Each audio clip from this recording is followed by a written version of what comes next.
रजब जो है, लफ्ज रजब, ये जो रजब का महीना है, इस रजब के बारे में ये है कि रजब जन्नत में एक नहर का नाम है और वो दूध से ज़्यादा सफ़ेद है और शहद से ज़्यादा मीठी है। और अल्लाह के रसूल का इरशाद है कि रजब में अगर कोई एक रोज़ा रखेगा तो अल्लाह उसे उस जन्नत का पानी, जन्नत में जो नहर है रजब, उसका पानी पिलाएगा। रजब के बारे में ये है कि अल्लाह का, ये महीना अल्लाह का महीना है। रमज़ान, शाबान जो है वो अल्लाह के रसूल का महीना है और रमज़ान मोमिनीन का, मुसलमानों का, उम्मत का महीना है।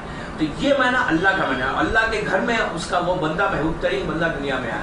तो रजब के बारे में ये है कि रजब में अगर कोई शख्स 100 मरतबा रोज़ाना सुबह में इस्तग़फ़ार करे, अल्लाह कहता है उसके 1,00,000 गुनाह को माफ़ करेगा। यानी आप सोचो कि मौला के वसीले से हमको क्या क्या तोहफे मिल रहे हैं रजब में।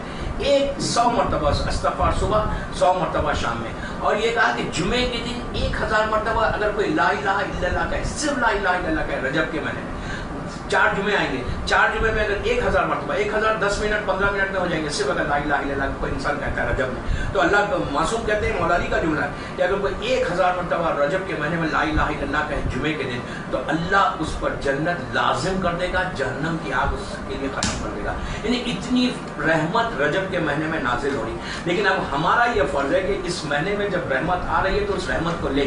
अब हमारा यही प्रॉब्लम है कि ब्लेसिंग आ रही, रहमत आ रही है, हम उसको छोड़ के हम पानी हाथ में और कह रहे हैं कि हम प्यासे हैं। रजब में जितने अपने आप के गुनाह को हमने किया है अब तक, वो गुनाहों का माफ़ करवा सकते हैं। अब मौला के वसीले से आप जितना चाहे दुआ करें, लेकिन सबसे बड़ी बात यह है कि 12 रजब की रात, जब रात मगरिब की शुरू होती है ना, शब 13, 12 की रात से सुबह फजर तक, यानी मौला की विलादत तक, ये जो पूरी रात है, इस रात के बारे में ये कहा गया कि अगर आसमान में जितने सितारे हैं, आसमान के जो स्टार्स हैं, सितारे, वो काउंटलेस होते हैं, उसको कोई गिन नहीं सकता। मासूम का जुमला है कि अगर शब 13 रजब, शब 13 जो मौला की विलादत की रात है, उसमें अगर तुम्हारे गुनाह आसमान के सितारों के बराबर भी होंगे तो अल्लाह उस रात में अगर तुम अली का वास्ता दोगे तो अल्लाह तुम्हारे गुनाहों को माफ करेगा।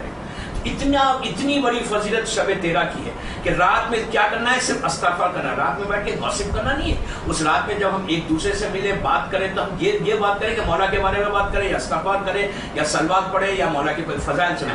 उससे बेहतर ये नहीं है कि हम एक दूसरे के साथ मिले, बैठे, बात करें, दूसरों के बारे में बात करें। सबसे पहले चीज़ रजब के महीने में इस गॉसिप को ख़त्म करना है, जो हम बैठ के जो है ना ड्राइंग रूम्स में करते हैं, राउंड अबाउट्स पे करते हैं, एक दूसरे से मिलते हैं, ये चीज़ों को ख़त्म करो। उसके बाद कहा गया एक अजीब रहमत है। देखिए 12 की रात को, 12 की रात के बारे में कहा, मासूम का जुमला है कि तुम्हारी हाजतें, तुम्हारी विशेष अगर राई के दानों के बराबर है, राई के दाने काउंटलेस होते हैं, कहा कि राई के दाने के बराबर अगर कोई पहाड़, कोई माउंटेन बन जाए और उतनी तुम हाजत रखते हो, और उस रात में 12 की रात मगरिब से लेकर सुबह फजर तक अगर तुम दुआ मांगोगे तो अल्लाह अगर इतनी भी हाजतें हैं तो अली के नाम पे अल्लाह तुम्हारी उन हाजतों को पूरा करेगा।